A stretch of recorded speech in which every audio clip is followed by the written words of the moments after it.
Good evening. I'd like to call the May Board of Directors meeting to order. Given that we have some board members en route, we will move around the agenda as need be. I think I'll just hold off on the conflict of interest statement until we have quorums. It's applicable only for voting. And we'll move past the agenda review at the moment. In public comment, there was one. If it's, I think it's just me, and I'll wait.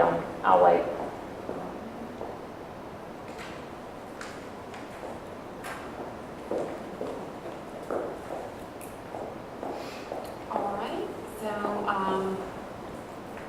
table the approval of minutes, and was there a booster club report? I know the Booster Club recently met to elect their officers for next year, and they have one position that's still open, and so that information is on our Facebook page. I'm not sure how else they're communicating that, but if anyone's interested in applying for that vacant position, I believe it is secretary. I believe it's secretary. So if anyone's interested, they should reach out to Mr. Lynch to see about getting added to that list. And then I have not seen a final review budget, but we'll get that before we have our retreat. All right, Kevin's not here. Did he leave anything for the Student Government Association?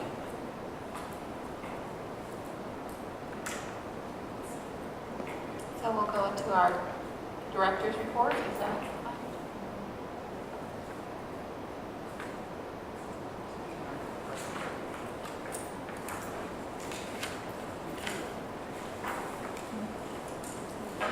Thank you for this opportunity to provide a report on where we are sort of end of year. We'll have a more detailed update for you after retreat, but I want to give you a couple of information items about where we stand. As far as student updates go, we did successfully complete our 11th year last Friday, and we celebrated our 5th graduating class.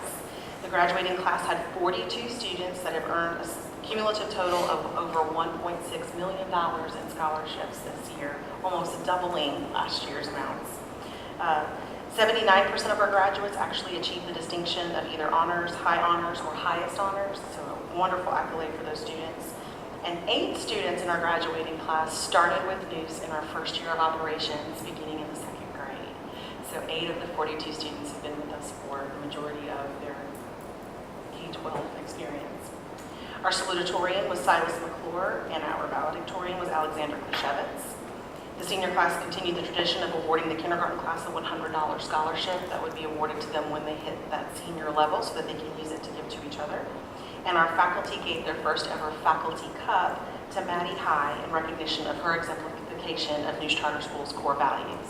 And I think we discussed it at a previous meeting. Our key address came from a graduate, Mark Fang, who has completed his undergraduate program, and he did a wonderful job providing remarks to the students, and is already pursuing his master's program. So we're very excited for what is in the future for him. As far as staffing updates go, the interview process for the Senior Academy Counselor position has concluded, and we do have a recommendation for you during closed session tonight. The interview process for Facilities Maintenance Technician begins tomorrow. A special thank you to Mr. Taylor for agreeing to serve on that panel. So we hope to have a recommendation to you soon. The interview process for the Primary Academy Leader will begin on Thursday, and we'll keep you posted on our progress. And we had wanted to get a board member included on the interview panel, so if they can't join us on Thursday, we'll make sure there's second opportunities to be able to engage. But I'll get you the times in case someone can fit in on that. The interview process for the Primary Academy Counselor and EC Director will begin next week, and we have a few additional known vacancies. We have an EC teacher in the Intermediate Academy vacancy. Someone took a transfer to a different grade level. We have 2 teacher positions in the Primary Academy and then 2 teacher positions in the 7th grade. All of those interviews are scheduled to get started next week, so we're trying to really get on those quickly. We'll also be reviewing our teacher assistant assignments this week, and we'll post any known vacancies soon. We did approve in the budget an additional position for 2nd and 3rd grade to help reduce the class size ratio in those grades. And so as we finish with our transfers, internal transfers, we'll determine which specific vacancies are open and post those.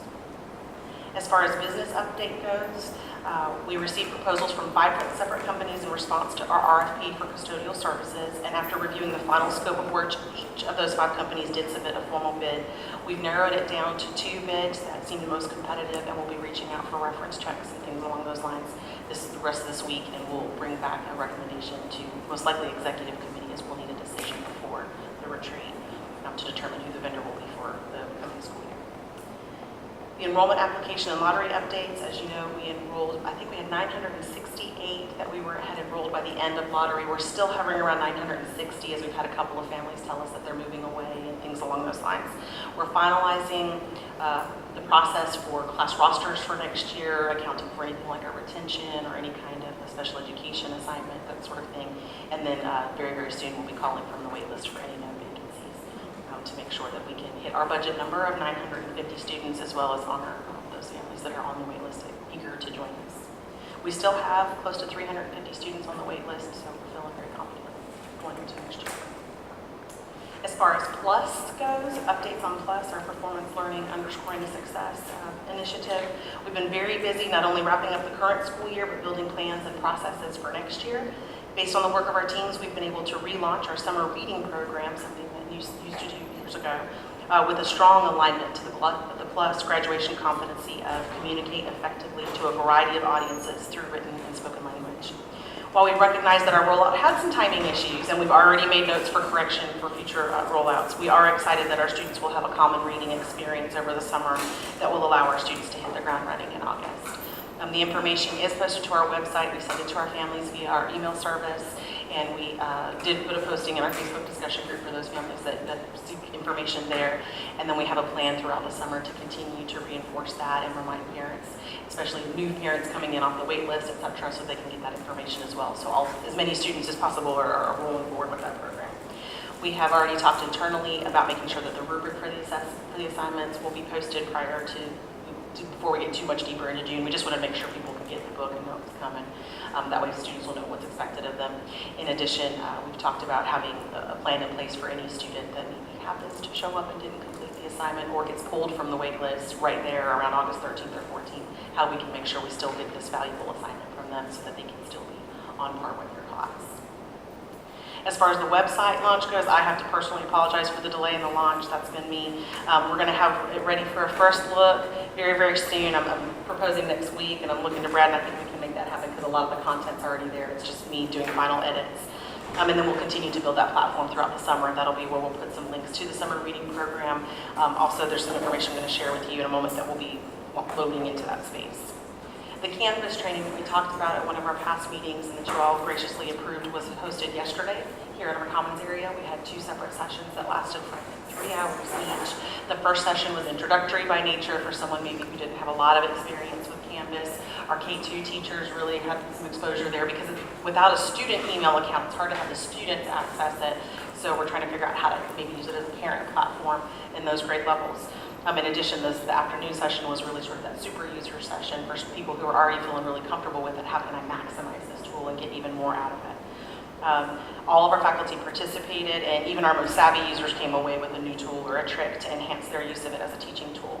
I participated in the training in the morning session because I am a novice user, and I've already got some information on how I can launch a page maybe for us as a board, so we can put some of our board trainings in there, as well as for our staff. In addition, I'm going to be using it to help launch something for our parents related to PLUS. I just need to work through the mechanics. Brett and I'll continue talking about how we can figure out a way for all families to have access to one Canvas page. As far as learning from the data, that's been a conversation we've been having throughout the year, and the evidences that we have. Our faculty have been working very hard with our Dean of Academics, who unfortunately couldn't be here because her plumber fell through her floor, and there's a leak, and it's renovation nightmares.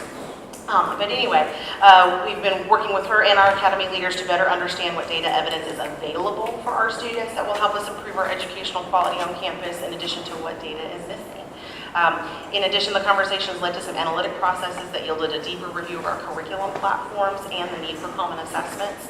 So as a result, we identified some deficiencies in our current K-8 math curriculum and some inconsistencies in our K-12 reading and writing curriculum.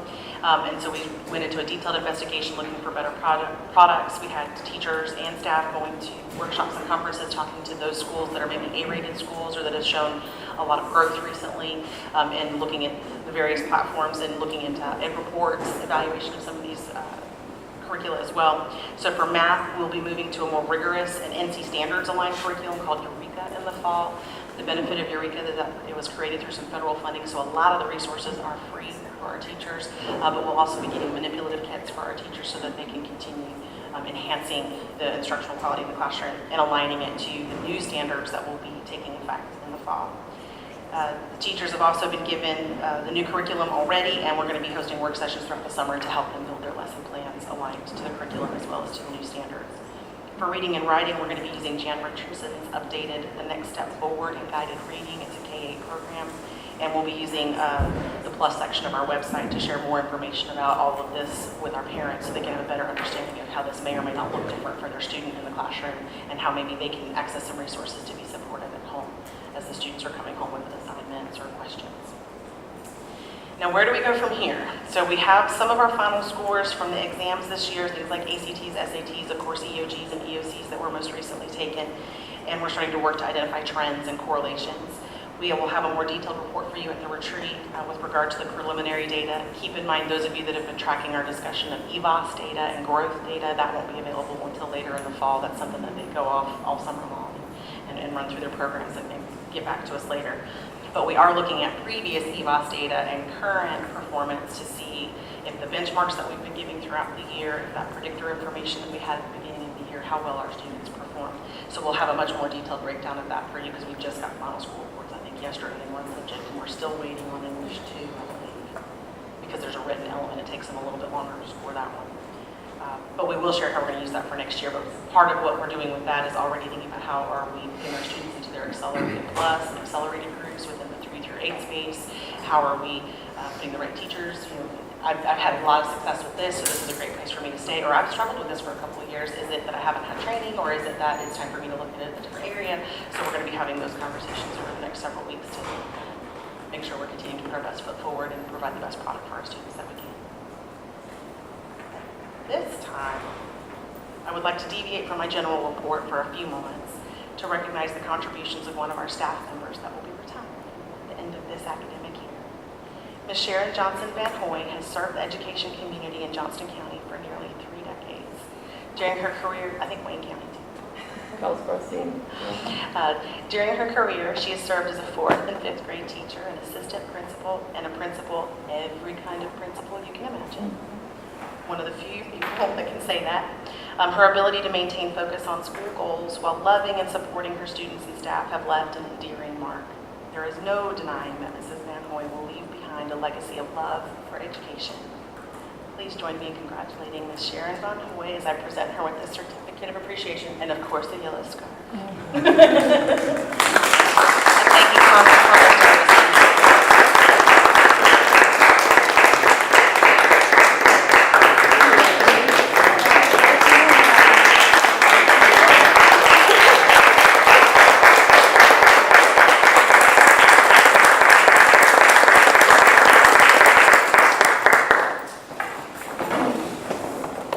And that concludes my report.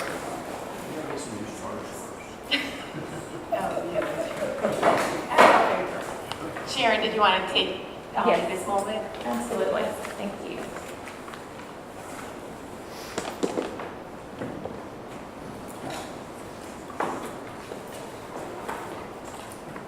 First, I want to thank you for the opportunity I've had to be principal at this charter school.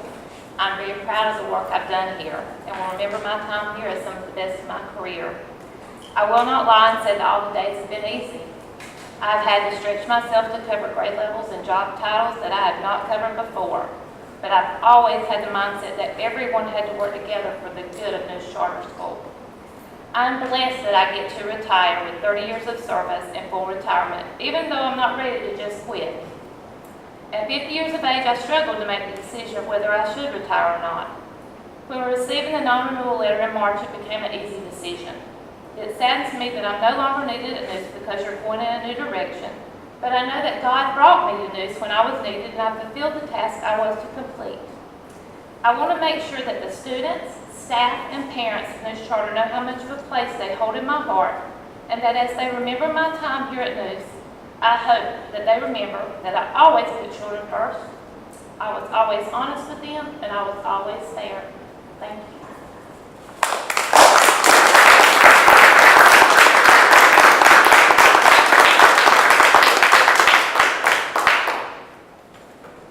Thank you very much, Sharon, for those comments, and I know on behalf of the entire Board of Directors, those who are here and those who are not here, that we appreciate your time here at News Charter School and for the legacy and the dedication and the energy and the commitment that you have demonstrated this entire time, and we appreciate your service to this school, and I know the students appreciate it tremendously.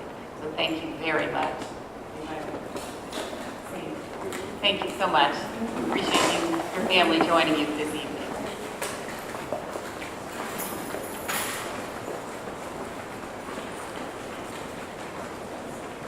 Okay, since we have full quorum, I'm going to read our ethics statement. Our conflict of interest reminder.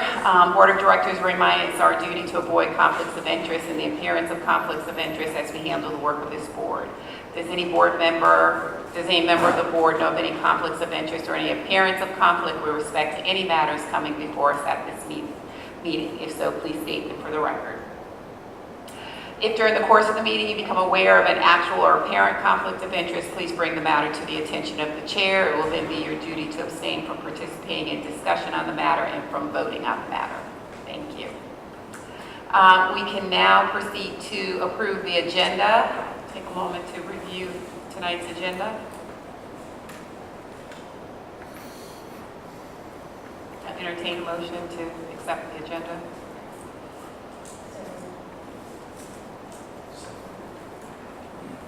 Any discussion? All in favor? Opposed? Motion passed.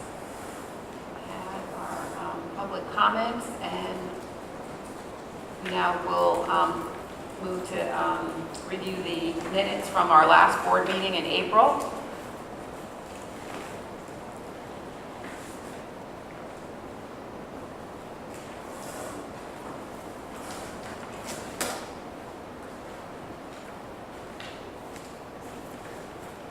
Make a motion to accept minutes as presented.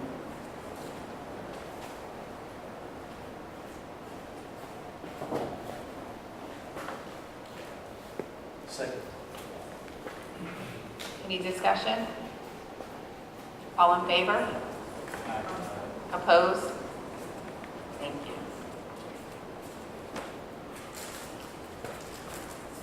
So we're going to move into our standing committee reports, which will put us back on track with our agenda. Finance? This thing works. So in front of you, you have the updated budget from April the 1st to April the 30th. No major changes in the budget for this month. We're still tracking at about an $84,000 surplus to exit the year. So again, the good thing is, I think through this year is we pretty much stayed on track for all of our expenditures, and then we overran and underran in a couple of areas, but we adjusted throughout the year, which that's exactly what we want to do, is we want to have those monthly touch points where we're looking at how we're spending against forecast. And so I think that's just a good all-around work by everyone here. We'll close it out officially at the end of next month, June 30th. June 30th will be the end of the fiscal year, but we won't close it out until sometime in July when all payments have been processed. That's right, because we do accrual-based accounting, so any expenditures that come in the next 30 to 60 days get credited back. So anyways, we traditionally do just seek a motion to approve the budget as presented with the data presented.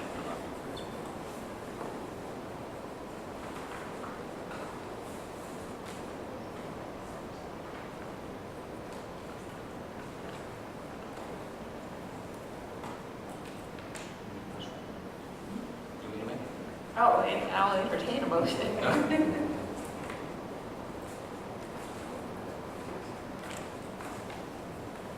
So I move that we set the budget as the budget.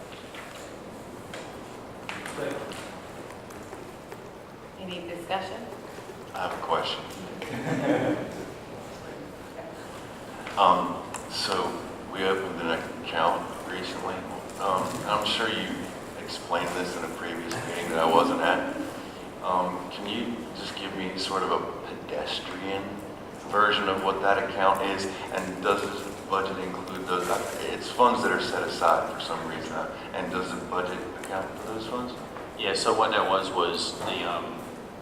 the legislation, they passed some laws that through the pension fund accountability, so if the school was to close for some reason, we actually have to be accountable for the pension fund payments into their best, because we're part of the state retirement system.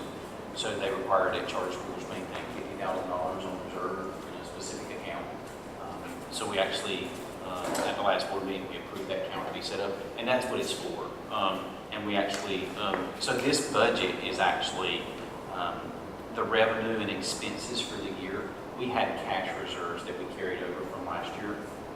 So we just took some of those cash reserves and literally just moved it into that account to show it's set aside. So the 84 surplus actually accounts for that 50 being set aside? To be financially accurate, it's not in this 84. Okay. We had cash reserves from last year. This 84 is just the surplus against the revenue we took in for this year and expenses, but it's from a cash reserve from last year. So one of the things that we're going to do at the end of this year is when we close out our accounts, we're going to bring an updated cash balance of the money that we have sitting in the bank, more from a cash flow perspective. But it doesn't come out of this, but it's accounted. Okay. Thank you. And just for the record, that's a DPI mandated mandate that all charter schools have to do. Any additional discussion? We have a motion and a second. All in favor? Opposed? Motion passed. Thank you. So next item, in your board packet, you actually have proposed the 2018-19 budget that we have, that the Finance Committee has worked on with Susan and Acadia for projection for next year. There's some assumptions in these forecasts, as always. We projected on an ADM of 950, an EC count of about 110, given the track record of where we were at, as well as what we know from the lottery. That'll bring in total revenue at about $7.5 million. It's pretty interesting revenue growth given the 6 years I've been here. But also you've got to keep your expenses in line with revenue, because this is a model where it's money in, money out. We're not a business where we make money. We did a bunch of forecasting based on last year to this year, with some changes in staffing and some of the things we're doing. The expenses are going to projected to run around $7.5 million. So on the paper, it leaves us a surplus of about $38,447. Now, we're comfortable with that. We know, I feel like we've got the accounting in place now where we track those expenses on a very tight monthly basis. And we built cushions in there as far as our facilities maintenance reserves for any unexpected expenditures. And also, we actually have we can forecast these numbers a little bit tighter now in that we do have cash reserves in the bank. We had to be much more conservative previous years because when you don't have cash in the bank, you can't miss a number. So anyway, this is, we don't have to legally submit this to DPI anymore, but we just do it from a coverage perspective. But we do legally have to have it on record that you've approved it. That's right, that's right. So that's why we're bringing it here and actually getting it approved. So this is what the Finance Committee is comfortable with. We do want to continue to put pressure on additional fundraising opportunities, which the Resource Development Committee is working at, and any other sources of funding that we can go after to expedite our other school needs. From a timeline perspective, if you'd like to use this month as a review month and approve it, as long as we get it approved before June 30, we're okay. And do you have, because it would be helpful if we saw things in comparison to previous years. Okay. Yeah, so where have we seen a jump in expenses or? we'd have to go pull it out like line item by line item, because I think this is the level 4 view of the budget. We can go pull it and see the needs.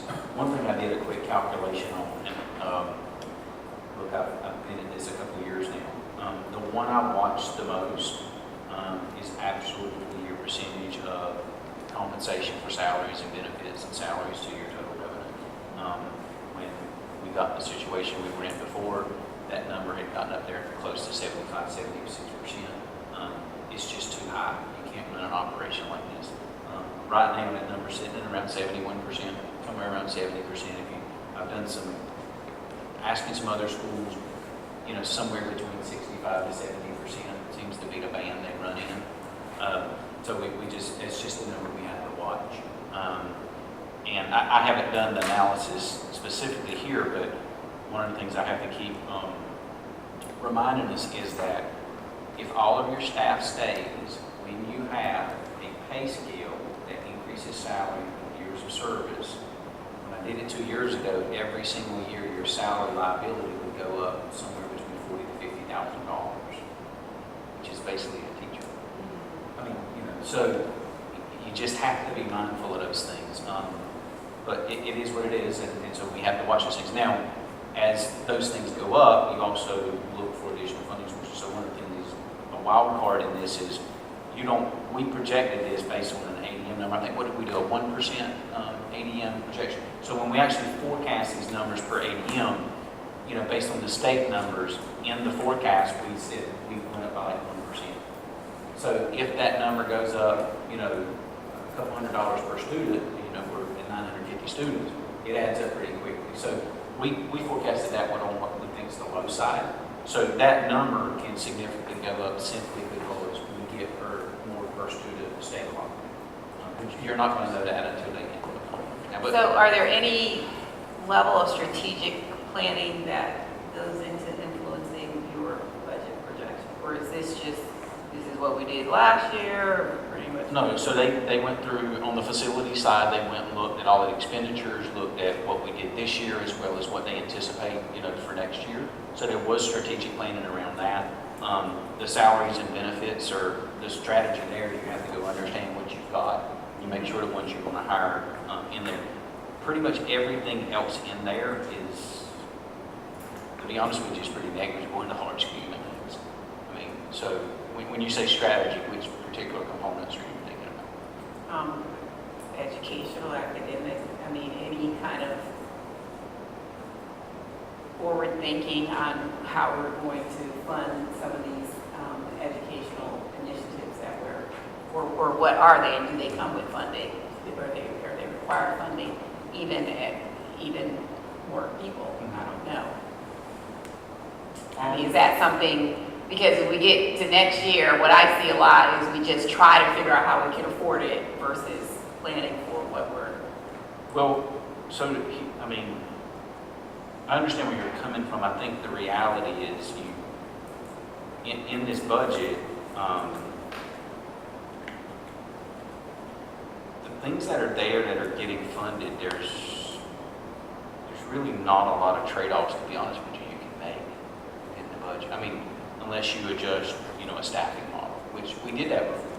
We did that when we had to balance the budget before, and that was a very tough exercise to go through. But I think what we need to do is look at the retreat. We need to talk about, from a strategic perspective, are there things around plus that we foresee we need funded that we have not incorporated here? But none of that was brought from like the academic committee or any of those others to the finance committee that needed to be incorporated. And there were none that Susan brought forward strategically that she thought we didn't. I think we need to think a little bit more about that, all of our committees, so that the finance committee is fully informed and we're not getting to a midway point and say, well, we really need this and this would make the absolute difference in everything, but we didn't plan for it. No, actually, I think or that we're making decisions on things without it being our institutional priority. Mm-hmm. So what I would actually like to do, again, I don't know that we did it this year, but what I think from this for next year, and that will get better, we should set a deadline in a little bit of advance that any of the committees that are funneling requests, back to the board, because no one person has the view of everything. We should actually do that from a budgetary side. The athletic committee, the facilities committee actually needs to put in a budget request for the next year's budget to the finance committee, so that we can actually do that, because we don't know every single one. But it's a good point to make. To her point, how far out does the finance committee operate in theory? Do you guys only have a 1-year out budget? Do you have a 3-year out budget, for example? And you're basing an ADM of 950, so 13 times 75 is 975. So we're going to hit a plateau and a stopping point in short order, I would imagine, within a 3-year budget, where we're not going to be adding students. Not in the current educational delivery model, you wouldn't add students. I mean, you got some potential virtual scenarios, but that's to be determined. But no, they do everything on yearly budgets. I mean, That's a perfect example of what I'm talking about. If you're saying our ability to expand has to do with technology and virtual, that's a built-in cost that we may need to start squirreling away now. And so Canvas, which is cheap and free right now, could zoom up to a very costly product that we have that could be cost, we could not afford it, but then maybe we have to afford it in order to expand to get, because we're basically enrollment driven. So I think we want to. No, it's a good point. Look, the direction that the I's treasurer tried to steer us in is you have to build up your cash reserve for those unexpected expenditures. Now, when they're expected, that's even easier to plan, like with the facilities thing, knowing that our life expectancy on AC units are 20 years, when do we project we're going to have to do certain things? But on the academic strategy side, I don't think we have that yet, where we said, you know what, we've got a goal of 25% of our high schoolers' capacity we can do virtual, and we understand from a revenue side, that's a student on the books, and then from an expenditure side to enable that, what do we need? I mean, we don't have that from an academic strategy. Well, I mean, I just think we really have to thoroughly start to look at our capacity of our teachers. And if we want to do more, then you're putting more on people who may need more training, or we just physically need more bodies to get it done. And obviously, since that's the biggest portion of our expenses, we just may need to marinate. So what we're doing is we're trying to balance the reserves for what we've heard from Susan is that class space is an issue. So from just the basic blocking and tackling from a perspective for our students is we've got to get more classrooms. So all the reserves are trying to get us to a point where we can add the classroom space. And then, some of these other asks, I mean, I'll be candid, we've got to put a little bit more oversight into things we say no to, because we just keep nickel and diming and piling on. But it's in some of this discussion, we can save a retreat, but is the expansion your desire to reduce current class size, or to address that at some point we're going to hit our ceiling and let's see if we can have the facility space to expand that? It's sort of a three-pronged approach. One, the facilities that we're leasing are degrading each year. Literally, someone stepped through 4. Yeah, they're fixing it because it's leased. But we have just safety concerns over time.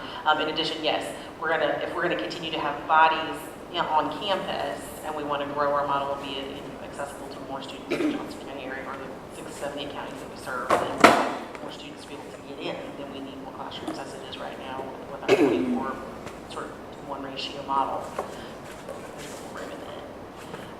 And then, however, if we're continuing to look at other strategies that allow us to have students that are here but not here, that's a different thing altogether. That would free up space in this building per se, but I don't know that it would free up space in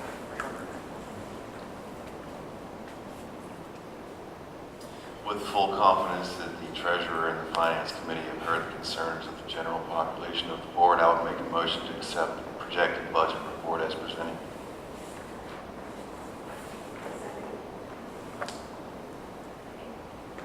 Having had the discussion, a motion and a second, all in favor? Opposed? Motion passed. Thank you, Mr. Treasurer. Thanks for your support. It's not always easy. Okay, so you've concluded your finance report? Okay. Facilities have been. Okay, so a couple updates. The new construction we have going on, talked to the project manager. He's on schedule. He is very confident that we'll be finished prior to starting the new school year. It didn't rain for 3 weeks. So we went from 21 days behind until, hey, we're back on schedule. So there we go. But everything is looking good there. No issues to see at this point. One other thing that Susan and I have been working on is we're actually creating a spreadsheet to kind of go through facility usage issues or projections. And that goes all the way through from, like she's talking about, the issues, what's your longevity on your these facilities, you know, our HVAC units in this facility, our floors, how often do we have to redo those, that type of thing. Whereas currently we're responding, or we'd like to say probably just reacting to, oh, we see this and have to fix it. So we're all working on that. What I'm going to bring up actually, and talk to Ronnie, so key that a little bit to say, hey, let's get on top of where we're going to be so we can budget and look at what we need. Currently, the gym floor we've looked at the last couple of years, but we're getting down to concrete. You can look at some of the areas that are white to concrete. So there is a lifespan of the paint that was put on that floor. So we went out and got a couple of bids for that, not only for the gray area where you come into the gym and all the way around the gym, which there's about 5,400 square foot of that.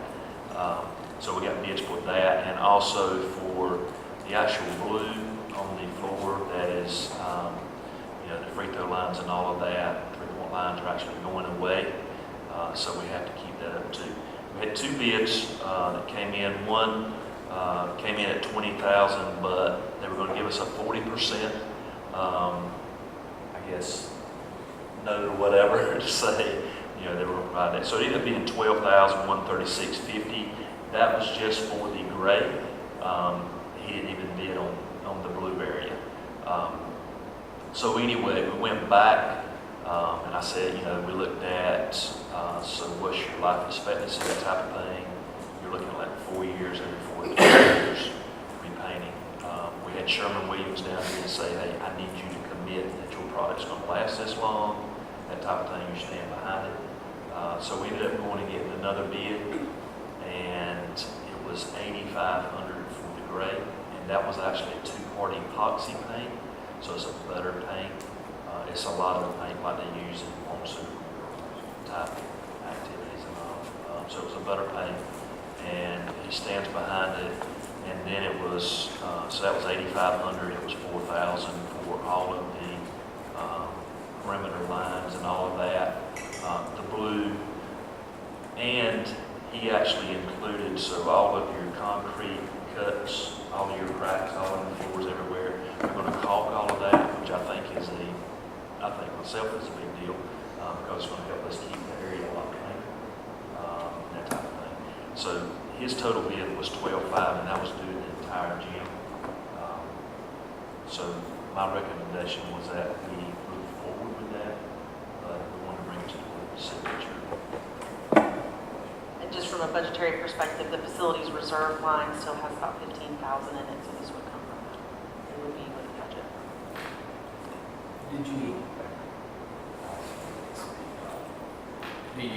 Did you look at maybe just, I've seen some of these treatments where they just sand down the paint and then do an epoxy, or just sand it down to the point you don't have to just keep doing this?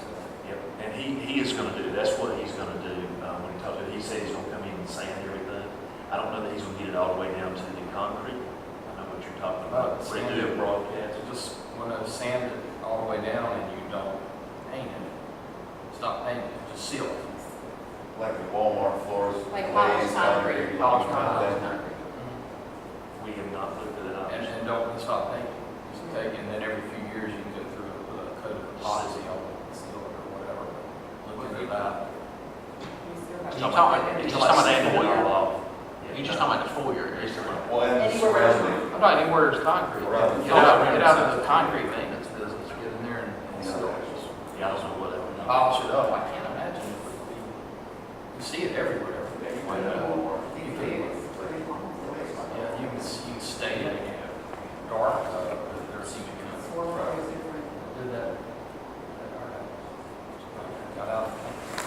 Yep, so whichever way we go, we've got a small window because our gym, as you know, is utilized by all age groups and all sports activities here. So we had a few weeks. If he is going to do this, he needs to start Friday so he can be out of there by Tuesday. Okay? If we're going to go different route, then we just need to. No, I'm good. We would just have to suppose that we would work with our teams and we would figure it out. It was just a matter of, Yes. Not during the summer, better? during the summer it's better, but we still have sports camps and open gym and it's one of the most used facilities on our campus. Which actually begs the question, even though we're not in the discussion phase, how much of this cost is Booster going to bear? They use it as much as the school does, after-school activities, summer athletic camps. Wasn't that the intention of the Booster Club originally, was to fund the entirety of the athletics at this school, whether it would be during school hours or after? At this point, we haven't approached them because we've started shifting towards if it's facilities maintenance and it's our facilities, I need it for PE classes, I need it for assemblies, I need it for graduation just as much as I need it for anything else. And at this point, athletics has done the Booster Club has done a great job of covering uniforms and ref fees and if we have to rent a field or paint a field or something like that as part of our use agreement with the facilities across the street or at Talton Park, they've covered all of those. Anytime there's a cost associated with a coach's stipend, they cover that because from our perspective, they're all volunteer coaches. So the last couple of years, most of the facilities costs we've burdened.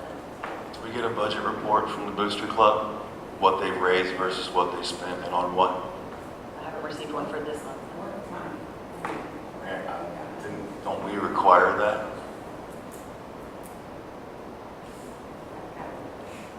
I would think We're gonna, some information. we'll have a little discussion. I know about that it one later. time, one time, it was, they raised a lot of money. $150,000 Okay, a I year? was gonna say that, I was like, I'm trying to remember, I think it was like 150, 152. There's about $150,000 worth of uniforms, coaches' stipends, field rentals, or facilities rentals in a school year. Unless I see a budget report that proves me wrong. No, I think I asked Richard and again, Jimmy's right. I mean, we do need to look holistically about kind of who's funding what between Booster and we talked about this a number of times. In fact, I wanted to bring that up. If we're going to fully fund this, then I'm going to suggest that we charge our after-school extracurricular teams rental on the gym. If we're spending the money, they got to pay for it because they wear it too. Well, it's interesting because at JCC, we just instituted a CAPS fee, a campus fee. But basically, we charge the Johnson County School just for their students to come on our campus, sit in our seats, all that kind of stuff. I mean, maybe it's not one particular thing where we say you have to pay for the floor, but an overall annual facilities usage fee is part of, that becomes part of your budget. It comes to 12.5 this year. And I think that makes more sense than having them contribute to facilities. You know, if you want them to make a contribution, to me, it doesn't make a lot of sense for a booster club to be contributing to facilities, but if, you know, we want to do something like we're talking about. I mean, I just submit that our booster club is not a traditional booster club, that it was actually set up so that we could have athletics at this school. I mean, there are charter schools that have none. Raleigh Charter High School is one. We can lose athletics entirely if necessary.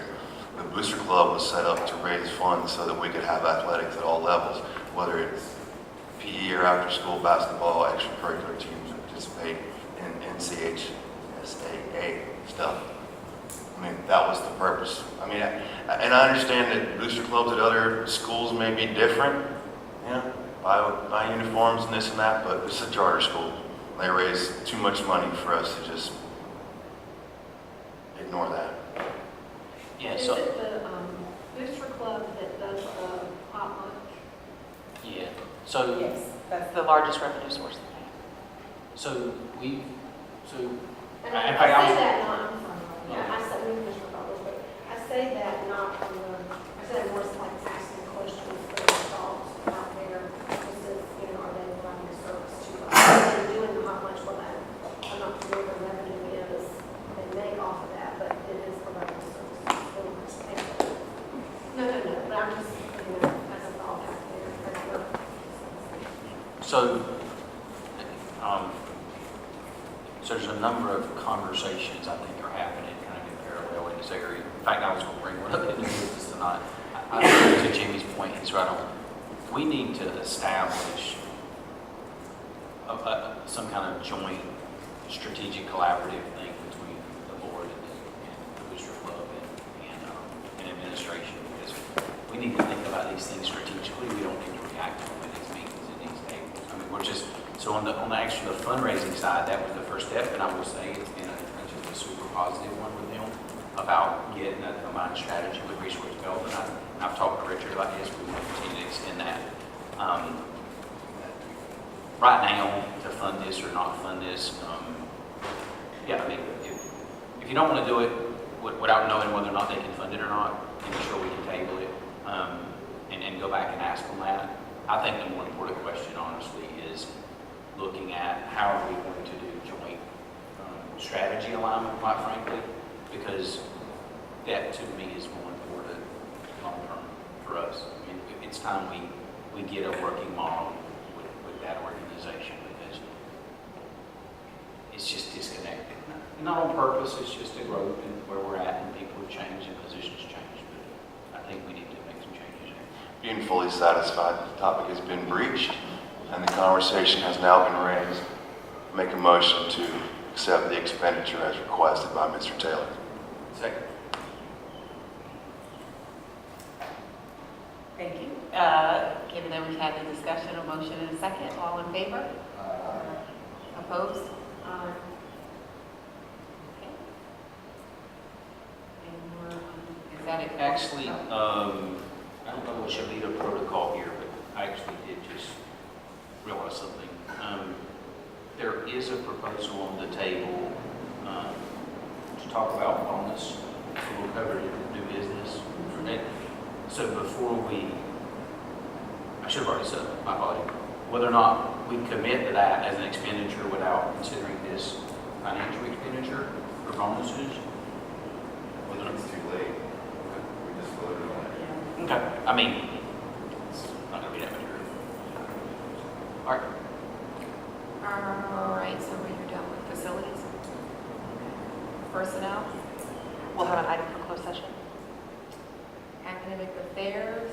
We haven't had our monthly meeting, and Susan gave a brief update in her director's report on the status of PLUS and things that we're doing moving forward. Please expect a data readout at our board retreat, and further updates. We'll be meeting next month in June, so we'll meet before the board retreat. Resource development. I mean, oh, resource development. You know, sometimes they say it's a great thing to be the money guy, and sometimes it's not. The resource development committee met. We're still going through some of the planning exercises for next year to get some of that stuff.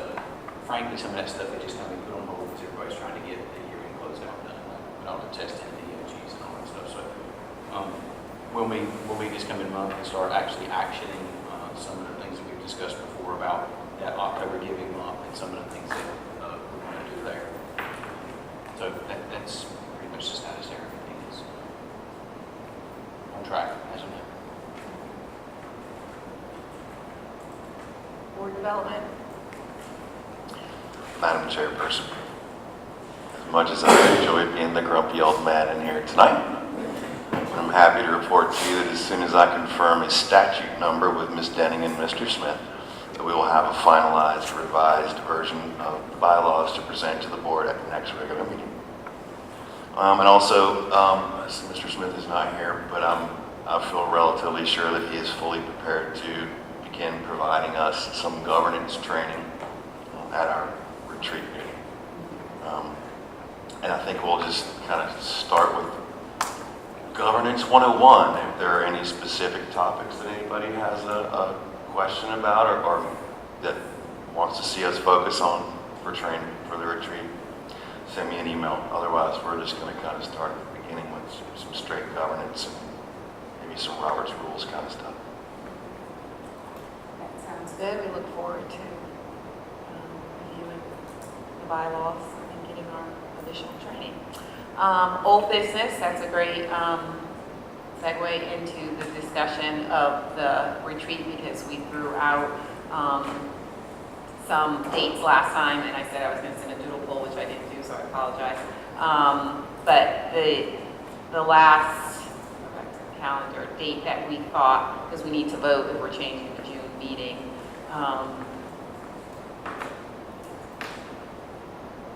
was June. It was a Saturday. We said we would not have the weekend retreat Friday and Saturday. We would only have the Saturday. I believe it was the 22nd. No, I'm sorry, 23rd. Okay. So we need a motion to change the date of the June meeting to June 23rd. Remove those three, move our June board meeting, and it's going to schedule time to June 23rd, 2008. Any discussion? All in favor? Aye. Opposed? Okay. And just for clarification, like a 9 to 3? Earlier? I would just, 9? You say 9 is early?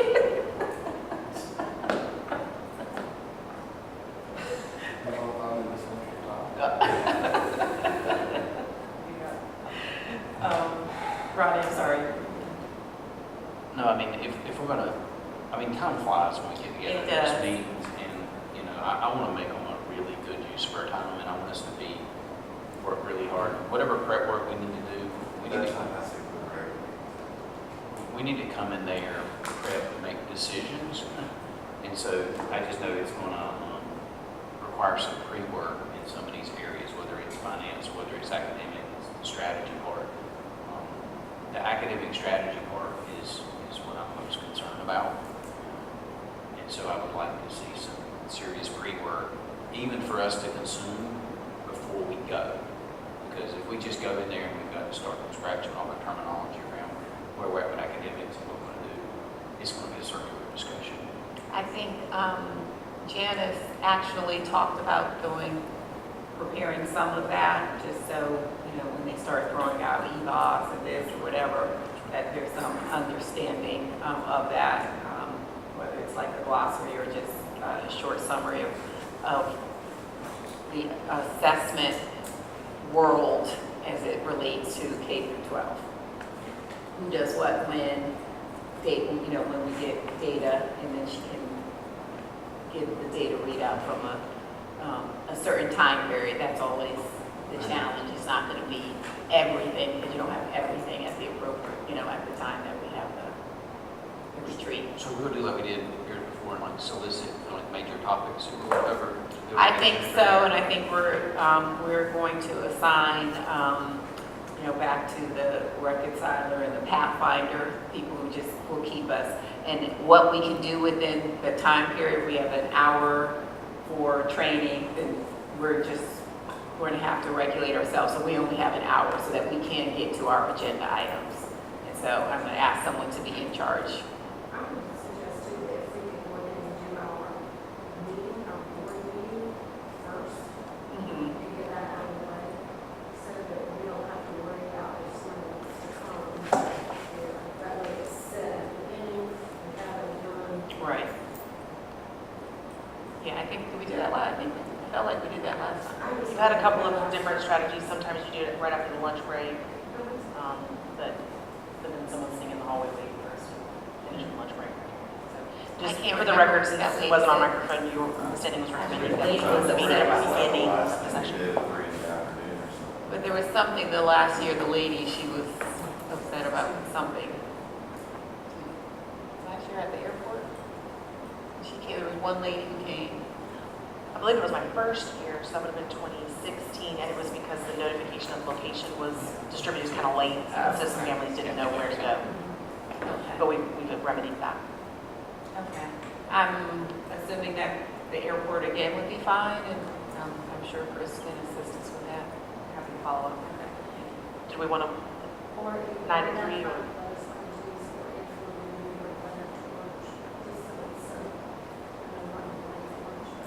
Just so it's a more set, and they may give us more, for us to do the retreats once.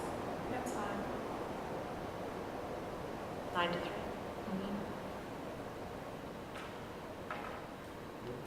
Chris is buying lunch. So he's not here to make him the chairman of lunch. Ad hoc once a year. So Were there- 23rd at 9 a.m. Yes.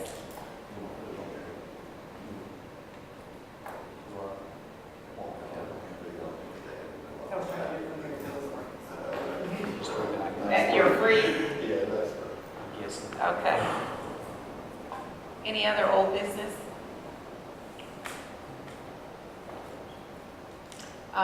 New business? You have included in your packet a request to continue the task retreat that the high school students did this past year. They found it very, very informative, and of course, you heard from Kevin, our student representative, how impactful it was for those students and how they've already come back to school with some of the ideas from it. So the request before you is to approve it as an in-state, but it's overnight trip. They're looking to essentially replicate and grow the program. So the information you have before you is regarding that overnight request for a field trip in February of 2019. The reason the request is coming so early is so that we can get the jump on planning and approved and start working with fundraising or whatever else it might be to help the students cover the cost of it. Since I personally know several students, on top of beyond Kevin, that actually went to this and really loved it, benefited from it highly, I'll make a motion to approve. Second that. Any further discussion? All in favor? Aye. Opposed? Motion passed. One item that didn't make it onto the list, and I can bring it back up at the retreat if needed, is we did receive a renewal offer for our occupational and speech therapy services from Carolina Children's Therapy. It's the company we've been working with for 11 years. There's no rate increases, same service plan. Our families, teachers, and students have been well pleased with the services received from Lisa Brockman's group.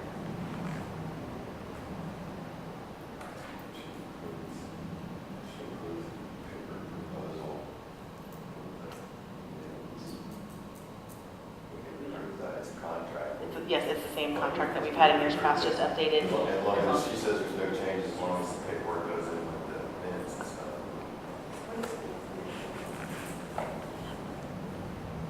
We'd like her to be approved before July in the event that we have any students that are coming in from the lottery that might need some free services, so that they can already be under contract to provide those points.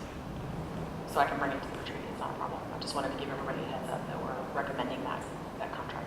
No, it's just bring it to retreat so we have an official copy. No problem. I'll entertain a motion for a closed session. So You wanted to- actually, so one more sorry. item. If I want to get a copy of it. No, I wasn't sure if you wanted to Okay. distribute.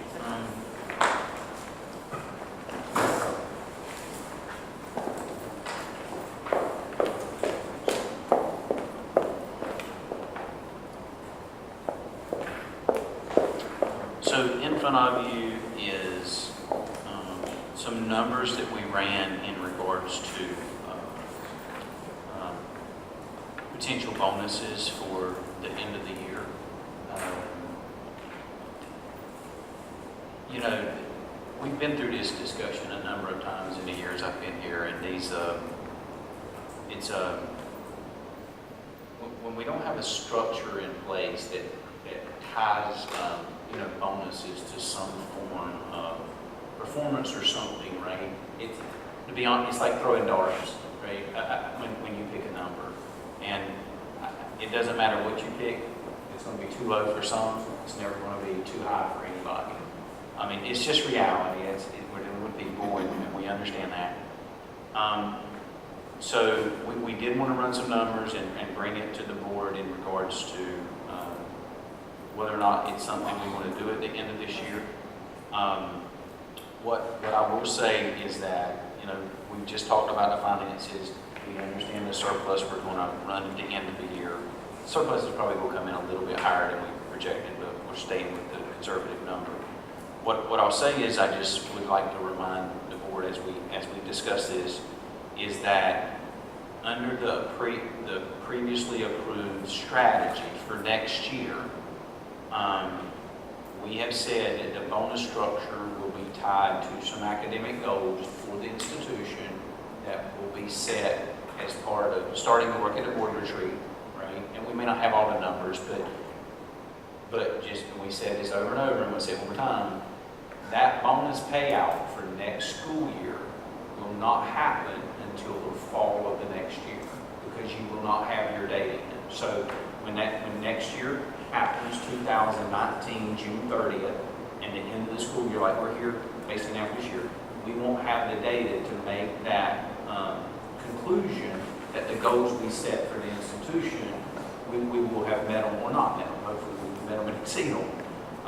So there is going to be a year period for next year for which, based on our previously approved strategy, there will not be a bonus paid unless we make an exception. I will tell you, having been through this for a few years now, I do get a little concerned if we constantly make exceptions, because then it's this constant thing about are we doing it, are we not, and it keeps coming back to us, and we're not establishing a cadence of what we're committing to doing. But given the fact that we're not going to pay a bonus within the next calendar school year, we did pay a mid-year bonus out, and that was in the amount of, it was, yeah, I think we did the one at this year. Yeah. So it was December? In December, yes. In December, we did pay out a $250, and we said, as we had tradition, is we would look at the end of the year surplus and where we're at. That's what we did last year, to say, is there affordability within the budget to pay a bonus amount, and if so, how much would that be? I mean, the finance committee is, any of these numbers are affordable. So in front of you is a bonus calculation based on our staff, the people that are there, you know, based on what the total liability would be if we were to pay out one of these bonus amounts. So, and this bonus again would be a December mid-year bonus? No, this is saying for the end of this year we're in right now. Do we want to give, basically in June of this year, do we want to pay any bonus for this year? Additional That's bonus. right. Okay, gotcha. Yes. So what's the difference between is this, we have to add them both together, or you're saying it's just 74? Just full-time? different ways to look at it. There are 83 full-time staff currently that will be finishing their contracts at the end of the cycle. Of those, 83, 74 are continuing into next year. So I'm just not sure if that matters. Because I think, well, maybe we can only do it going forward, because in your compensation plan, you said people who are on action plans or not in with, you know. And because the Are not bonuses will be eligible for distributed in the fall, if you're not with us in that second school year, you wouldn't be able to receive that. Right, it just came in. Right, going forward, correct. So You have to be that part of the that team would that not- created. We have no language in place for it right now. Correct. Even for, in good standing. At this point, every bonus I believe that the board has given has been at the discretion of the board, so you set your standards with each bonus. There's not a standing policy for administrators. So this bonus, the criteria here is just that we have some extra money? That's what we're gonna- This would be purely a goodwill across the board per employee. We didn't have the infrastructure or the goals set from a data perspective to tie it to performance. In fact, you don't even have the results of performance, so you couldn't even make that determination. So we'll have to do something arbitrary like this again next year, while we're collecting the first year's worth of data. No, They don't get it next So year. this is no bonuses at all. that's right. So no goodwill bonus in December, no goodwill bonus at the end of the year. That's exactly right. Yeah, For next year. timing. Correct. I mean, we discussed it at pretty length when we approved the compensation. I want to bring it back up because I want us all to remember. I'm just trying to do the mechanics That's of, right. if we do this now,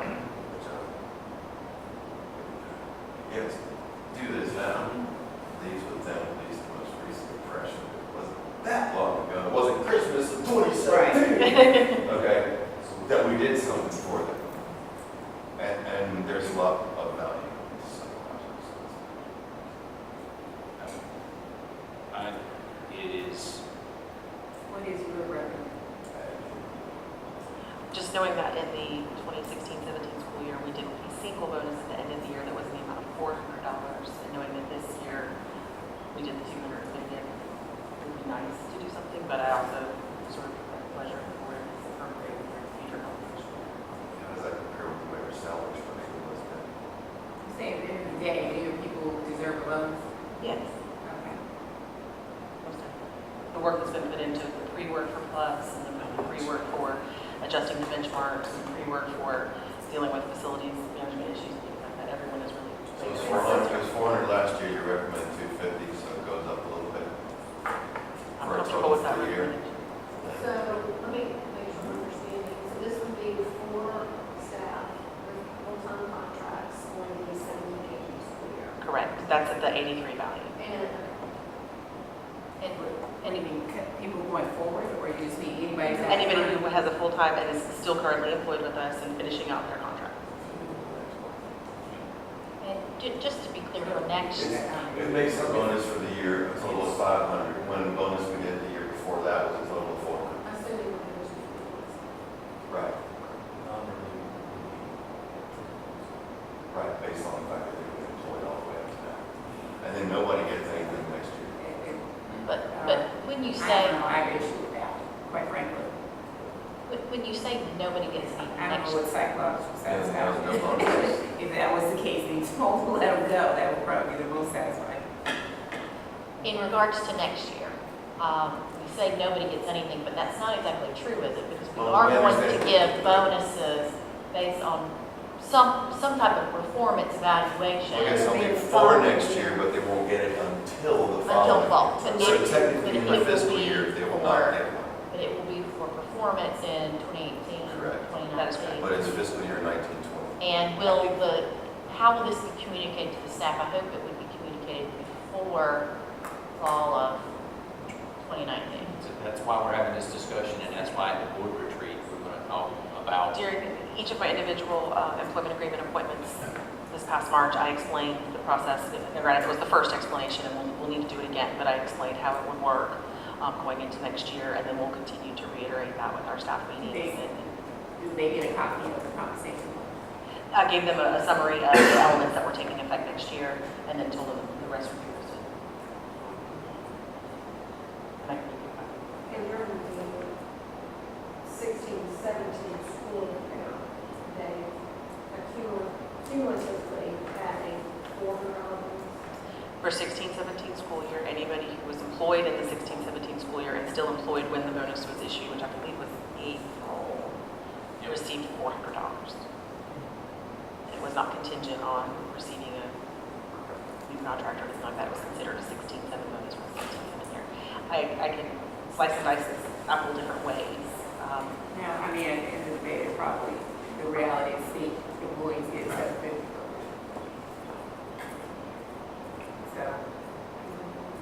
that's the, yeah. I mean, that's always gonna be hard because they're gonna think of that, but we're not on that plan, so. I think we The could, funds that are accounted for outside the salaries and payroll, right, that's a bonus plan above the state employees. It's not really part of compensation. Right? Pretty much. But it's funded. They, if they, I mean, that's, you know, because they're always.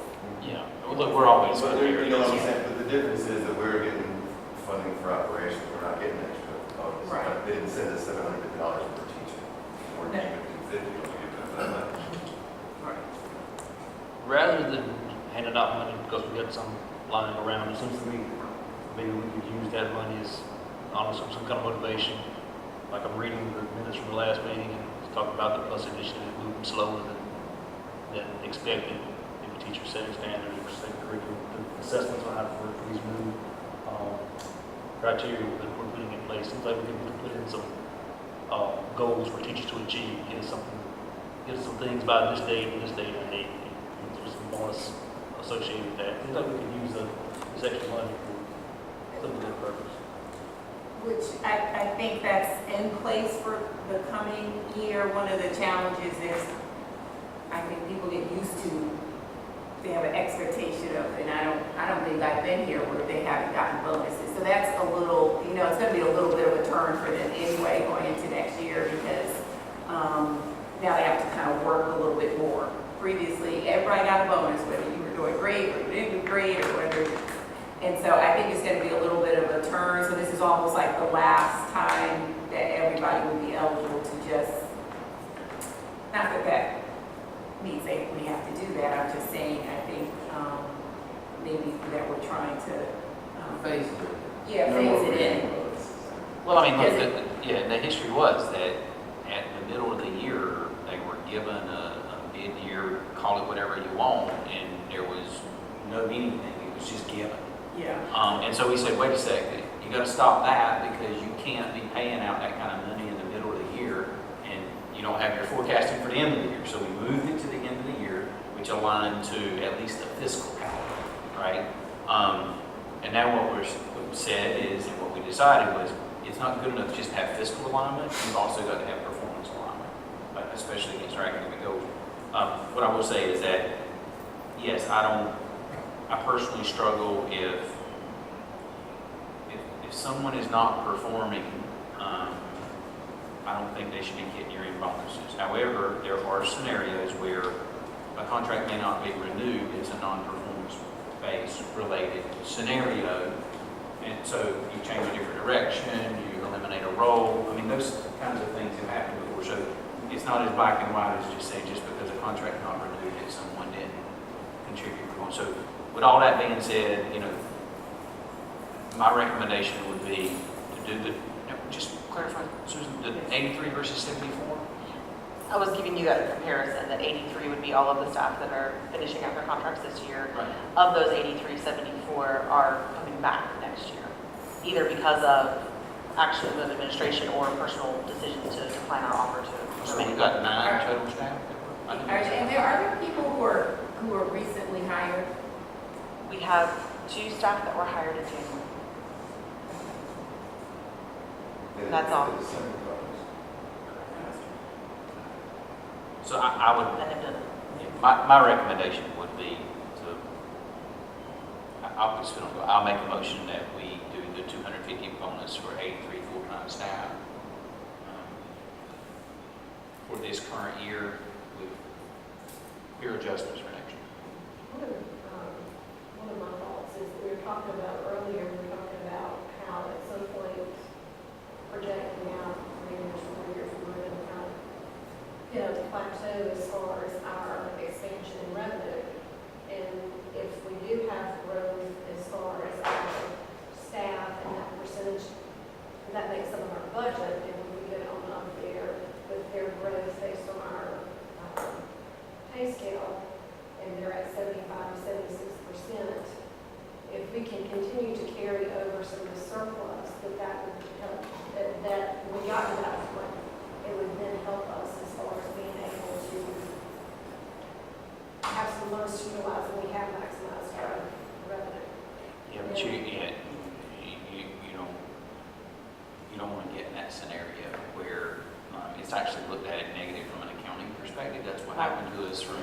my advice would be to never count on your surplus being used to help with operational costs, but you certainly could use your surplus to help with unexpected HVAC units going out, or the elevator needing some really expensive repair that wasn't budgeted.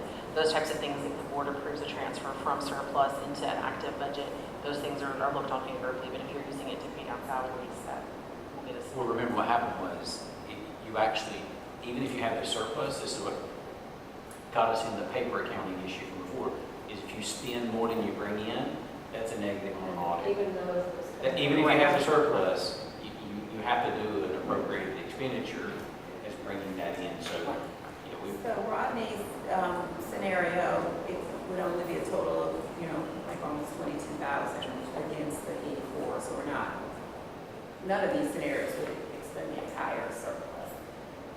But, so we have a motion, I believe.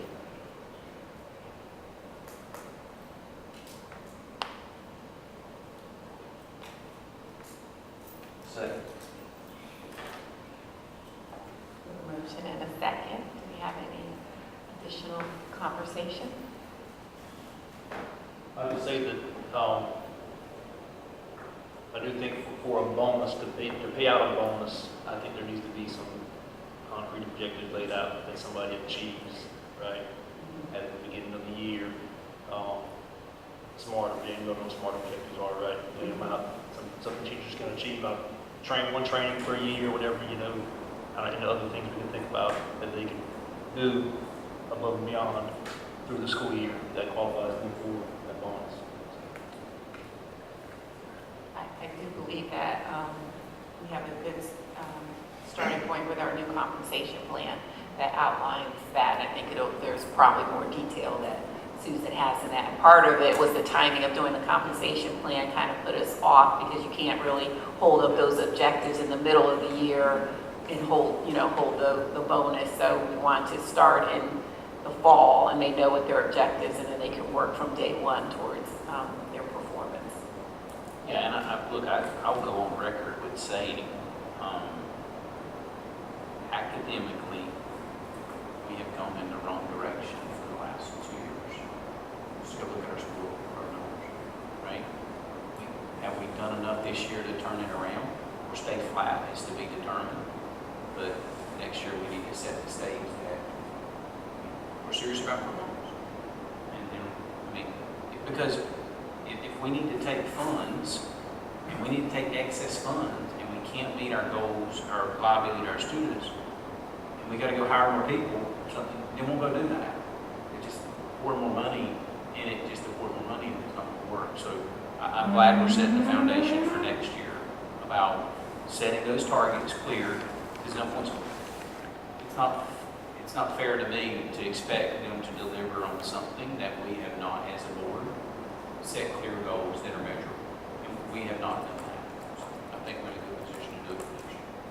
And to be clear, this surplus is just from the staff ADM surplus, correct?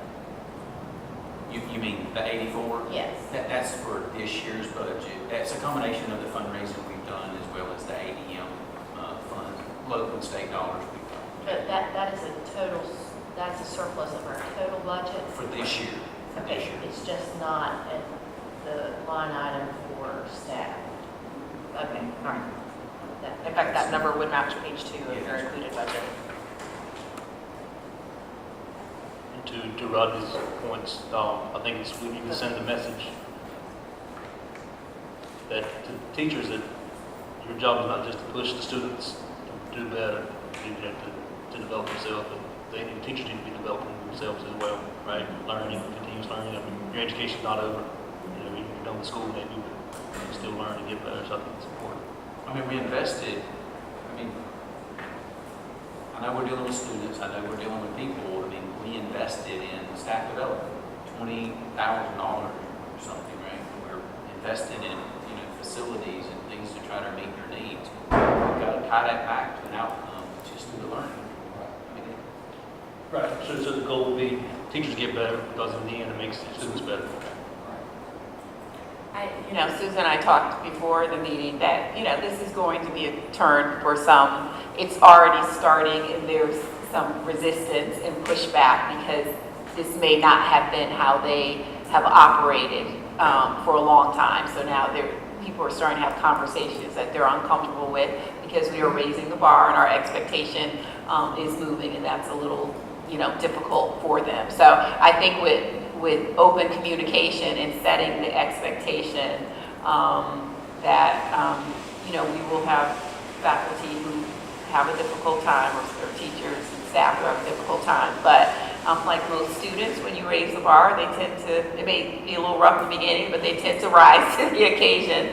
I think that maybe ending the school year with this bonus says that, we believe in their ability to do better as we go into next year, and that we're in this together. And certainly appreciate the work, because we have, Susan's made, the whole school, of course, has made a lot of changes and have been asked to do a lot of different things. So this may just be a way that we can say we all can do it as they enter into a new year that will probably feel a lot different to them. So I'm going to call for the vote unless there's a further. Rod, I have a first from Rodney and a second. Okay, all in favor? Aye. Opposed? Motion passed. Okay. One more item. Oh, And then, hopefully this one's a quick one. I want to get them on. So based on the discussion earlier from Jimmy about, the Booster Club and the athletics and the work I've done under the Resource Development Committee with Richard, which has been, by the way, just a fabulous partner. I don't have anything negative to say about it. There has come up a number of things in relation to, and some of it come initially from my perspective around the financial side of how we operate as News Charter School. Things regarding like who enters into what contracts with News Charter names on it. Just various things from a liability perspective around the finances. Not anybody doing anything intentional, it's just sometimes strategically, I don't know that we're looking at the things that the Booster Club are doing in tandem with the thing. And I think this should be a positive message. I talked to Richard about this before I plan to bring it up here. And he was very supportive. In fact, he thought it was a really good thing. The proposal I'd like us to put on the table, and I'd like to make a motion, is that we form an ad hoc committee where we have a board representative, a person from administration, and the Booster Club president representing an athletic committee. And with the charter of that athletic committee is to look at the strategy side of what we do with athletics. And under that are things, just like you asked the perfect question, right? I mean, it's not just for Booster Club to come and tell us. We need to be proactive with them that says strategically, where are we going with athletics? What is the financial as well as the pros and cons of the athletic program? So that we plan for that a little bit more. We react way too much. And in history, I think it caused a lot of animosity between the board and the athletic and Booster. We don't have that right now. So I'd like to take this opportunity to let's move that one step forward and establish that that athletic committee with official representation, so that when some of these issues that need to be proactively brought to the board, that we have a team of people that can work together to do that.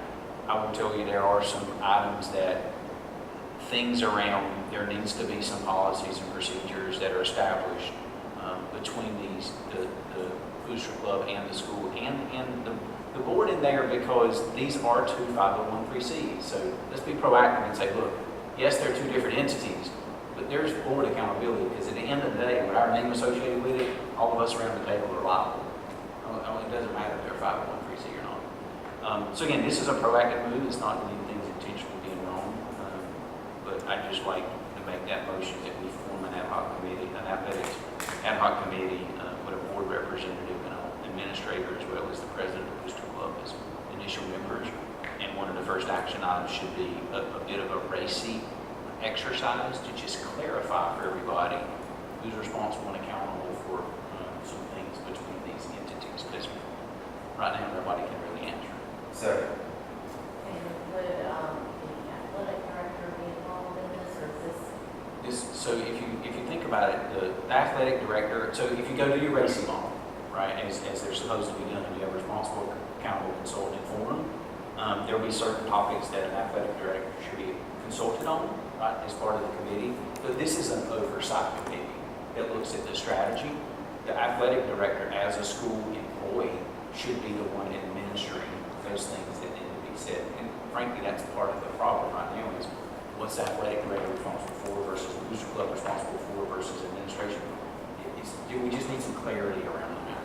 I agree. I think it's cool that She wouldn't know. My motion on the table is that the committee be comprised of an administrator, a board representative, and the president of the booster club. I'm glad that Rodney and Richard are getting along right now. It's the perfect opportunity to lay down some laws for when the person in Rodney's position that isn't Rodney and the person in Richard's position that isn't Richard don't get along. Just that's happening too. And like he's saying, we had no policies, no oversight, no written expectations, none of that. And yeah, we allow them to operate as the News Charter School Booster Club as a 501c3 at our discretion.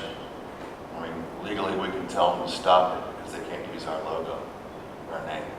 I mean, and I think there's. I don't want to do that either. Yeah, no, and Jimmy's, look, there's just, and it may seem tactical, but as we've grown as a school and our athletic program has gotten bigger, our resource facilities have gotten constrained, the wear and tear on them. I mean, we just got to put some strategy in these discussions. And there's not been things like, we can't just keep adding things, sports, and we can't, things around, like, I was an assistant coach for this year's example, like, I didn't have to sign off on anything from a code of conduct perspective.